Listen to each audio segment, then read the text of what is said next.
What's up, guys? Welcome back to the ranch. All right, ranchers, today we're gonna do like a weird unboxing video without a box. So it's official, the season's over, and now I have to deal with all my hunting stuff that is just in my basement, all laid out, all a mess, and I have to kind of like reorganize it and put it away finally. So I figured I would make a video for you here where I unbox, or not really unbox, my hunting pack and just show you what generally I have in my pack every time I go in the woods. It's good to go through a pack once in a while anyway, just to make sure you can take out some dead weight that you're not carrying in and out of the woods. I try to do that all the time, but for some reason, my pack just ends up staying heavy all the time. But we're gonna go through it together, and I'm gonna show you some of the stuff I have in here. Maybe this is some stuff you didn't think to bring in the woods with you, or maybe this is exactly what you have. Let me know, drop me a comment. I'm interested to see if I'm missing something, or you would suggest drop this for some sort of other reason. And I'll also include some links to some of these items in case you wanted to actually get some of the stuff that's in my pack. So let's dive in and take a look at what I got here. All right, guys, so this is my pack. This is it. This is what I carry in the woods. This is what's downstairs. The only thing I have altered is right here. I took my hunting tag out of here. This way you don't get my New York State ID number and stuff. But yeah, this is it. So you can see Fig and Clover Ranch. That's my official patch. I have, you know, my American tradition with the deer hunting American flag on here, all Velcroed on. And we actually have the pack itself. So I just got this bag 2 seasons ago. This is my 2nd season carrying this pack, and absolutely love it. It's big enough where I can fit, you know, a jacket and a pair of pants in here and hike in and then put them on, as well as all the stuff that's in this bag that we're about to unveil.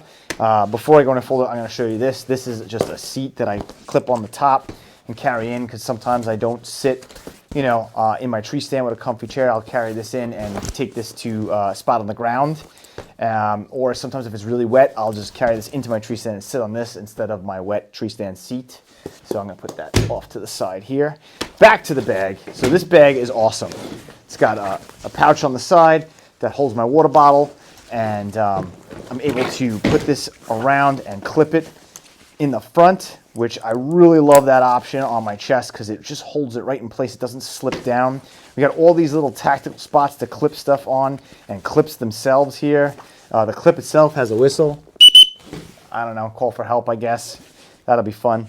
But overall, the bag is really rugged, really happy with it. Used it for 2 seasons. It wasn't that expensive. And in fact, I saw a girl at my gym with the same bag, and I went up to her and I was like, "The bag, right?" She's like, "I love it." She had a lot of powerlifting stuff in there, and she said she's been using it for a while and it lasted well for her too. So the bag itself, really awesome, really happy with it.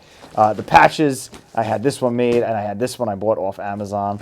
On the side, I always carry a saw because, you know, doing a lot of habitat stuff and even just being in the woods, I have this underneath here so it doesn't flap around too much. It stays underneath these straps, the tactical straps, and it's pretty good. But this saw itself is my Zubat, the Silky Zubat. Man, if you haven't tried one of these hand saws, they are expensive, but there is nothing like it. I mean, I don't know if you could see as that zooms in, made in Japan, as Beatrix Kiddo told Tori Hanzo, "I need Japanese steel." I mean, this is just awesome right here. I mean, this stays so sharp. I've cut myself on this saw probably more than anything else in my life. It is very sharp and very unforgiving. But I use it to cut some shooting lanes. I use it to cut small trees and hinge them. I use it for all sorts of cutting jobs in the woods, and that always stays on here, being more in the habitat management piece that I'm into, and I have that with me. So this is the bag. This is what's on the exterior. Let's dive in and actually see what's in some of these pouches. Ooh, look, we got some blood on here. I love it. Love it. Yeah, see, this has been really used, and I could say for 2 seasons, this is really held up really well. What I could say, the only thing maybe that's starting to fall apart is the bottle carrier here. I don't know if you can see that. It's starting to wear out for me putting my bottle in and out of here. So, all right. let's start with the big section first, and we'll dive in from there and take it from there. So in my big section, which I'm going to unclip the clips, the expansion clips that hold it in place even more, and we're just going to peel this back. Ah, yes. So, Little Debbie's, time to throw these away. Little Debbie peanut butter snacks, gotta have them in the woods. I have duct tape, camouflage duct tape. Use this for a lot of different things. Pair of gloves. Ooh. Pair of gloves, because sometimes you get cold and you need an extra pair of gloves. These are half gloves. Batteries. I'm always changing the batteries out on my trail cameras while I'm in there. Inside the bag, I don't know if you can see this, it has like a coating to prevent water from getting in here a little bit, to keep the stuff that's dry in this main pack. It has some tactical rings, and I always carry carabiners because I use them for tow ropes. I use them for all sorts of stuff to clip stuff on, and I keep them in my pack. The Yeti Rambler. I mean, this is an 18-ounce Yeti. I love this thing. I mean, I screw on the top. I think they make a different variation of this now, but I got this years ago, and this is just enough, 18 ounces of coffee, for me to get in the woods and have a cup of hot coffee, and the top screws on really well, so I know when it's bouncing around in my pack that it's not going to open. So it makes it pretty silent, and then I just open and sip some nice coffee out of the Yeti. That's all. There we go. This is an emergency light. It blinks, it flashes. I don't know what it's magnetic, has a lot of different settings. Dad gave it to me, said in case of emergency, so I keep it in my bag. It's kind of silly. This, really important. I don't even know if they make this anymore or if this was ever really a thing. I bought this drag years ago. This is an awesome drag. You literally just lasso it around the neck of the deer, and it'll stay lassoed, and you just pull and drag your deer out. It's really effective, and it kind of goes up nice and small in my bag. It sits way at the bottom. I don't even know it's in there, and I've dragged a lot of deers with this thing. It's always ready to go. It's always set to the right length, and it's always easy to drag a deer out, particularly a doe when you don't have those antlers to grab. This is just really a nice, get two hands on here and drag a deer out. And paracord. So this is paracord. I think this is the sticker for it. I'll just do that there like that. I don't know. I think it might be. This is reflective paracord. I love this stuff. I use this to carry stuff in and out of the woods on a tow rope situation, like from the stand down to the ground. I'll come around and see if I could get this a little closer. I don't know what this is looking like for you guys. So this is the paracord, and I don't know if you could see it in there. There's a reflector kind of patterns in there, and this will hang from your tree stand, and the whole tree stand will light up as you're walking in it. This is tied from the top shooting rail down to the bottom. So this is really awesome paracord. I always use this. I spend the extra couple of dollars for the reflectiveness for this paracord, and I love it to make tree stand tow ropes and all sorts of other applications. You never know when you need good paracord. Looks like clearly I'm a paracord guy. I got more batteries. I got more ropes, a little bit of leftover paracord from the previous little kind of crummy ropes here. I use a lot of this kind of roping for tying up licking branches and mock scrapes or random kind of stuff I need to keep a little rope in my pack. And then this is not Crown Royal, even though I know some hunters who would love to take some Crown Royal in the woods with them. This is kind of outdated too, like my coffee tumbler. They make better ones now, but this, really like this. This is a solar power phone charger, so a power bank. So it has a flashlight built in. It has where the phone could sit right on the top and charge, but I usually end up plugging it in with the USB right into the back. And I don't know if you can see that on the video there. Let me come around and show you.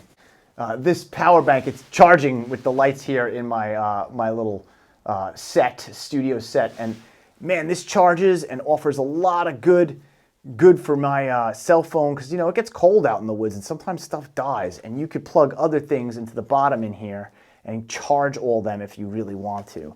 Also, it has the power button you could hold, and it'll turn on the light, so you get a little bit of a light just in case this was the last thing you had with you that you needed. But I do like it. I'm always charging my phone, and this one's, like I said, a little outdated and heavy and big, but still works really well. I'm able to get a few charges into my phone when I'm out for like a full day sit.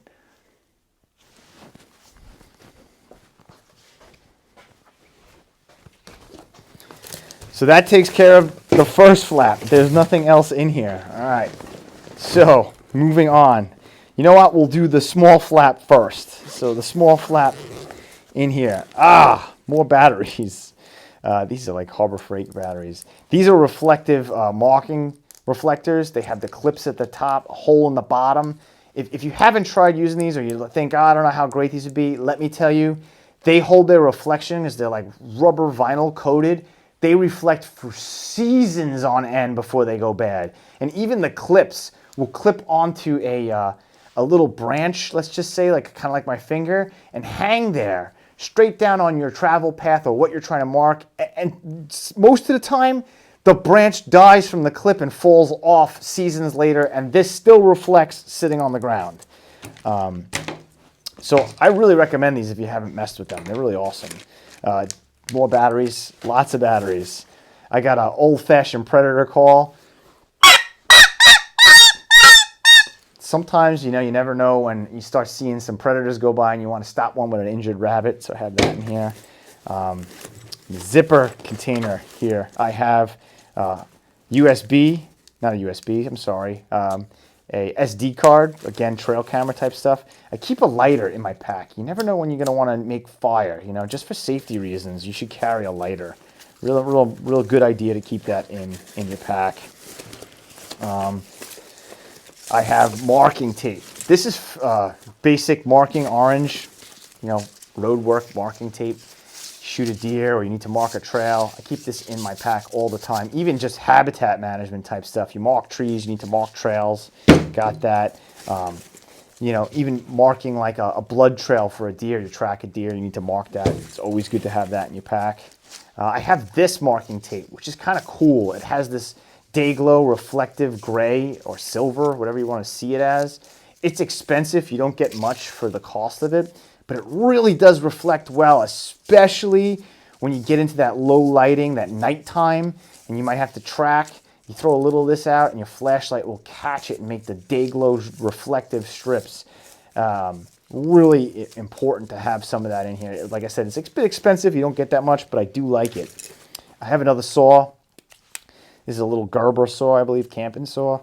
Maybe I forgot my Silky Zubot and it's not on the bag, just to lighten up the load for the day or whatever. I know I have this in my pack. You can make a few cuts if you had to. This is also very sharp. I believe this was a Gerber. I'm not entirely sure. That's it there. I have, these are probably randomly throughout my bag too, just like the reflector things. Little like pack of bungee cords. I'm always breaking the bungee cords around the back of my trail cameras, so I replace them with stuff like that. Diving in, rando bag. This is a SD card reader. I don't know if you can see the back of this. I always keep this in my bag. See this? This has the micro SD. It has the standard SD. It's a really good plug into your phone and get your pictures right off your non-cell phone camera, trail cameras, and you're able to get those pictures right to your phone and move on. And moving along, a ball, old-fashioned, pin on your jacket, compass. These are really important. I mean, you get lost in the woods. At the end of the day, yeah, you're hunting, but you're spending out time in the field. You could get turned around. You could get spun around. And, you don't want to get caught without at least something to give you some basic general directions. And something like this is a really cheap, easy item to keep in your bag. It always points north. You can hang it on things. I leave it in the bottom of my bag. I know it's in there. That's the second pocket. Last pocket, we have the medium pocket. This is like where I'm always going in and out of. So I have another SD card trail camera reader. Same thing, micro SD and the regular SD. These are like, I always keep two of these because it always seems like A, I might have forgot it in one of my other coats, or B, One of them goes dead. They go dead from time to time, and I need to know I can check my cameras in the field when I'm out there and get them off my non-cell phone cameras and just, bam, keep moving. Doe and Estrus by Tinks. I always use a lot of different variations to this, sometimes by Buck Bomb. This one's by Tinks. Doe and Estrus. I'm a little bit of a fan of this during the rut time.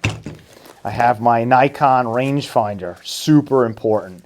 I mean, if you're not bringing a rangefinder into the woods with you, during bow hunting particularly, and this is such an old model, I don't even know if you could get this one anymore, but it works really well for me. I mean, I took a deer with it this year. If you didn't see that, I can include a link to that. These work great. I really highly recommend, if you're not using rangefinders, to get one. This just lets you know exactly what range the deer is at, so you can make a really good shot with the bow particularly. I have a little rattle bag. During the rut, you want to rattle. This one came from, I don't know, I thought it said Field and Stream. It says Night and Hail. Not even sure where this came from. I like a little bit of a rattle bag. Sometimes during the rut, I'll do a little rattling. Sometimes I use real antlers, but this I keep in the bag just to have. I have my grunt. So this is a Primos grunt, a trophy grunter. I do like this grunt. It replaced my other Primos. I had a soft one. It was rubbery. I really like the sound of that one, but I couldn't find it again. So I ended up getting this one, and I think this one sounds pretty good. See, I think that has a good sound. I don't know. You tell me what you think. These are silly to have in here, but they're for my quad. The rubber things that hold the gun and rifle on the top, I always break them, so I always keep them in their place. I have some DOT reflective tape pieces in here. I always use that.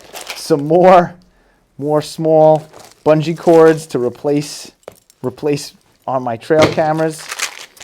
These are muddy reflective tacks, or your bright eyes, some people call them. These I like too to mark trails. They push right in. They're like a thumbtack. You could push them right into a tree and really get them to reflect as you're walking in and out, particularly. So these will stick in the tree like just a standard thumbtack, and that silver-looking end or white-looking end, man, with a flashlight will be so bright that if you put two next to each other at waist height, you're going to think there's a deer staring at you, but it's these markers. They're really good. You get a lot of them in this case, so you need to mark out some trails, particularly for at night when you're moving around. You can't see maybe that orange marking tape. You can use this as a reflector. They're really good. Sometimes what I end up doing is, you see the hole in the bottom of these clips that I said are awesome. I will actually put the tack right in that hole and push it into a tree like that, and I get like a double reflector thing, and I love the way that looks on a tree. All right, wait a second. Let me take that out. Oh, that's going to hurt later. All right. So I already covered these reflector things. As you can see, I have a whole bunch in my bag. I'm always digging for them. I'm always marking. I love them. More SD cards, because I'm always changing them out on my trail cameras. Another set of tacks. This is just a different company of bright eye tacks. Same kind of thing. I have an old-fashioned standard compass. I don't know if you see that. These are really, again, you got to have a compass just for like basic track and travel, and you know, you get spun around and you don't want to be caught without a compass. This is like a real old-fashioned but very reliable compass to have in your pack. This one was I don't even know when or where I got that. Moving along, zip ties. Seems silly, and these are orange, but having zip ties in your pack, I use them for all sorts of things. To hang the tag on the deer when you're done harvesting your deer in the woods, to tie up ropes and blinds to your tree stand. I use it all the time.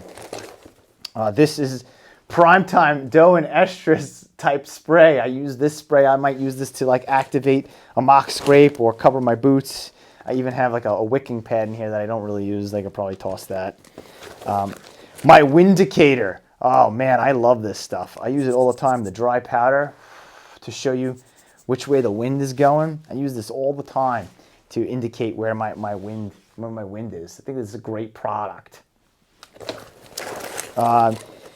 And last, we got flashlight collections. This is like a little single multi beam directional, small single AA battery flashlight. I use this as a backup, really, just in case. These two I bought a couple of years ago, and I do really like them. They're very basic. These are very basic. They just click on, and they can zoom in, and they can zoom out. And I got one in white, you know, for tracking, and I got one in red. Now, I'm a huge fan of the red light walking in. I know some people would be like, it doesn't make a difference, they still see it. Well, maybe they do, but it definitely doesn't travel as far as a white light. So they're not going to bust me from as far away. I generally point it at the ground, and it's mostly so I can not step on sticks and make cracking noises. And that'll help me find my way through the woods where my stand. And I bought two of them. It's the same flashlight. I threw that little reflected thing around so I know that's the white one, and this is the red one. And again, I'm a big fan of the red light. That's what's in my pack. All right, ranchers, thanks for watching. That's what's in my hunting pack. I feel like I've let you see something intimate and inside of me. And that's what I'm bringing. Let me know what else you keep in your pack. I mean, all the rest of the neutral space usually gets packed with, you know, clothing, hats, gloves, usually my jacket because it's too hot for me to hike in with it on. Sometimes even pants go in here, and the thing will be filled to its gills, totally smushing it, zipping it close, hike in, and then get dressed when I get there. But this is what I carry in on a normal basis. And now I'm going to kind of go through this, reorganize this, repack this a little bit nicer, and set it up for next season, or at least for turkey season, because that's coming in May. All right, I'm going to take my dirty Yeti and my old Little Debbie Nutty Buddies and have myself a 2-month-old snack and clean out this coffee mug that I'm not sure when the last time it was I cleaned it out. It does look clean. I think it's clean. We'll say it's clean. All right, guys, thanks for watching.